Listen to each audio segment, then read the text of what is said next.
Sarah, thank you so much for joining us here on Live Now from Fox. This follows a weekend of nationwide protests against the Trump administration's immigration policies. What can you tell us?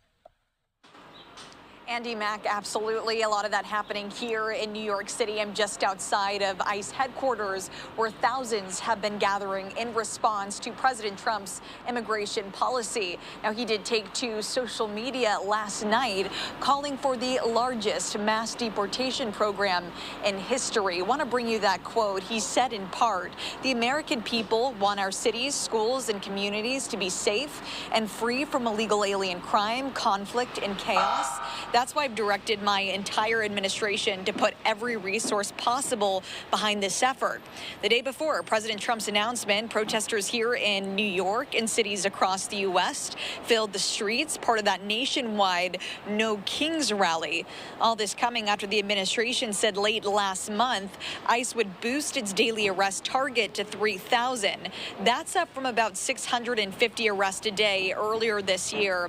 New York City Mayor Eric Adams joined Fox News this morning. He's been a supporter of the federal government's efforts to take on migrant crime and says most Democrats, despite those protests, support the effort.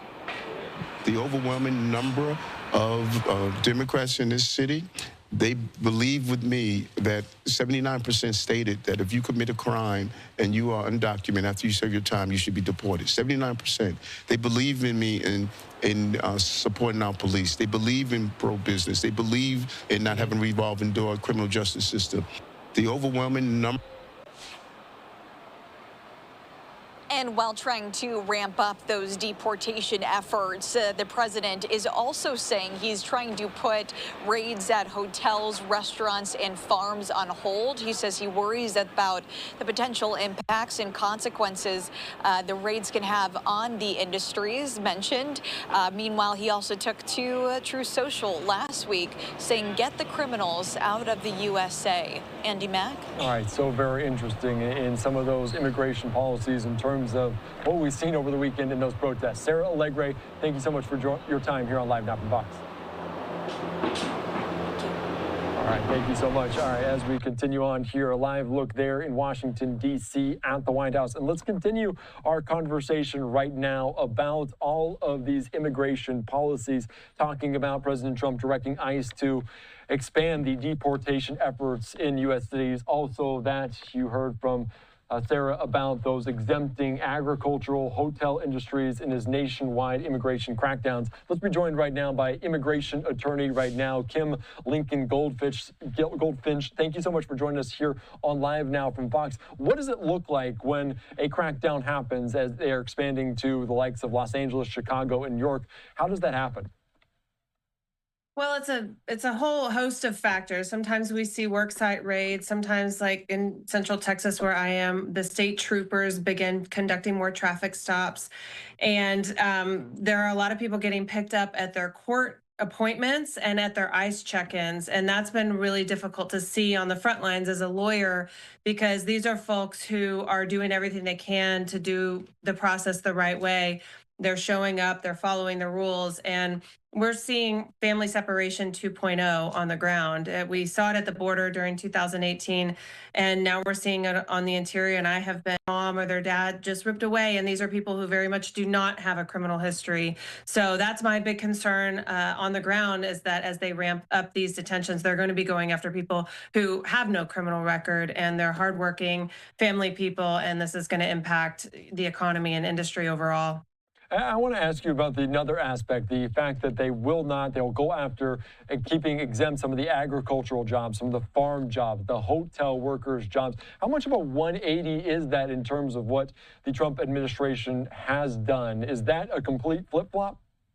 It is a complete flip-flop, and I'm not behind the scenes, but my belief is that this comes from business and industry leaders, and I think it highlights how important it is that it's not just individual people talking to legislators and making their voices heard, that when the business community, the lobbyists get involved and they share that they don't want these raids conducted within their industry, we start to see changes in behavior. And so while this is helpful for the farmers and the hoteliers and the restaurateurs, we still have gaps in pretty critical sectors where there is no protection in the construction industry and the childcare industry and the landscaping industry. And presumably we will continue to see raids in those industries. And so I would urge industry leaders and lobbyists to ask to be included in the group of folks and businesses that don't have raids conducted, because again, this has a really heavy impact on sales overall when the Hispanic community is scared to leave their homes. But of course,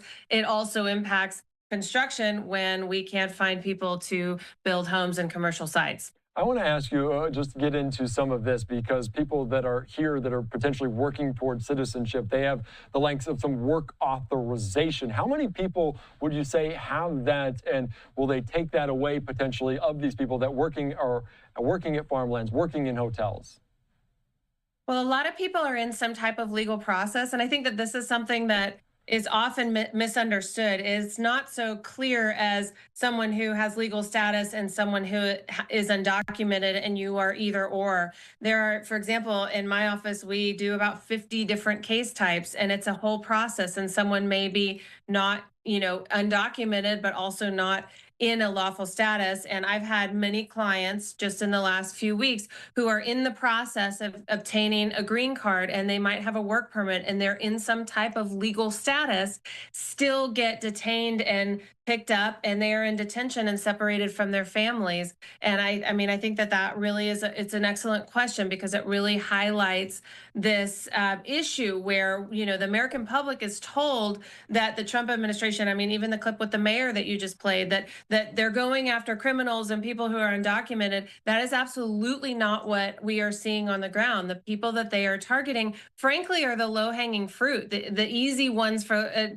law enforcement to capture, because they've submitted their applications and they're showing up for their court hearings or their appointments, and they're just getting nabbed at their appointments. And it's, again, they're not going after the folks who have absconded, who have criminal records by and large. All right, very good. And I do want to put up this, a post from Chad Pergram, our Fox News team, Capitol Hill reporter, saying he spoke with the Florida representative, a Republican, Carlos Jimenez, saying on Fox Business that, quote unquote, I'm getting text after text after text of business owners. They're saying they're going to have to lay off hundreds and hundreds of people that have come here and are actually part of the workforce. Are you hearing a similar sentiment from people? Are you hearing from people on the ground, communities, lawmakers about this as well?